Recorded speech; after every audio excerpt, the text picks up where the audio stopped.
Things are getting wild in the studio. We are following the animal adventures of Ray the Trapper. Ray is the rough and ready type who looks like he spent a day's bench pressing incredibly heavy weights. But most of his strength is coming from the fact that he's lifting 300-pound gators across his shoulders. Yeah. Welcome to the show, my friend. Thank you, ladies. Well, thank you very much for having me. It's so great to have you on. I'm so excited to hear about your animal adventures and your journey as Ray the Trapper. But I think the main mission for you here is to really kind of educate the public on alligators and other animals. And as we were talking, you know, we've done so many stories on it since my time here, and we did our travel show Paradise TV and stories on alligators before. But I feel like there are so many uninformed people. And it's breeding season, so it's a good time to talk about that because we're seeing more gators. Absolutely. And ladies, that's what I'm trying to do. And my buddy Spike here, he was a nuisance gator that I had captured. And he's paying back his debt to society for being a bad boy.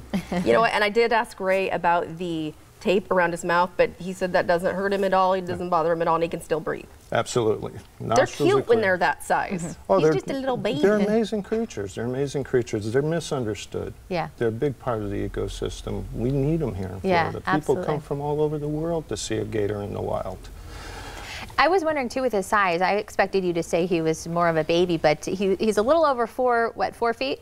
4 foot 5 inches. 4 foot 5 inches, and he's actually around 5 years old, you say, right? 5 to 6 years old. They typically grow 10 to 12 inches, so the biologists tell me, for the first 6 to 7 years. But when they hit 6 feet in length is when they hit their sexual maturity. Okay. What is their lifespan?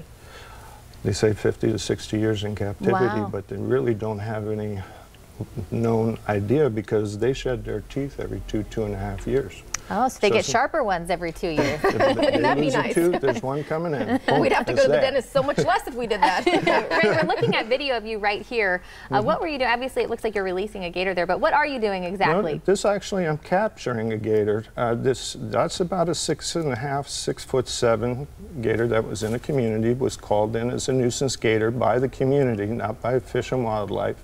Fish and Wildlife issues the permit to a licensed trapper that's contracted with the state. And so I use a rod and reel, snag the gator, but then I have to obviously restrain him without getting hurt.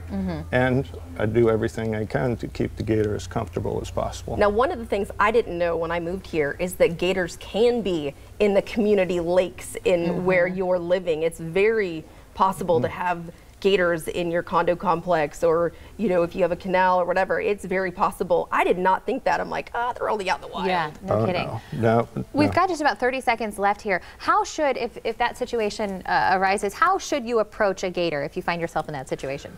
Be aware of your surroundings. We have a lot of wildlife, but with the gators, especially this time of year, they are on the move. They're getting into places where they typically wouldn't be found because of the water conditions are so low. And again, the bigger males are pushing the smaller males out of the pond. But you don't need to be within 30, 35 feet of a wild gator, period. And again, before you open your door, look. I mean, it could be a gator, it could be a snake, it could be a bear. So if we do, though, quickly, how do we get away? Quickly? Quickly. Run. Don't just run. Okay. Yeah, you don't need we don't to have to zigzag? No, just run. Okay. Ray, thank you so much. Thanks for chatting with us today. As we close here, how can people learn more about you, Ray the Trapper? Well, if you can visit Ray the Trapper on Facebook or Twitter. There too again, and raythetrapper@gmail.com if everybody wants to drop me a note or something. Follow you on social media. Thank you so much for your time today. Thank you. Good job, Spike. Thank you, Spike. He's so cute.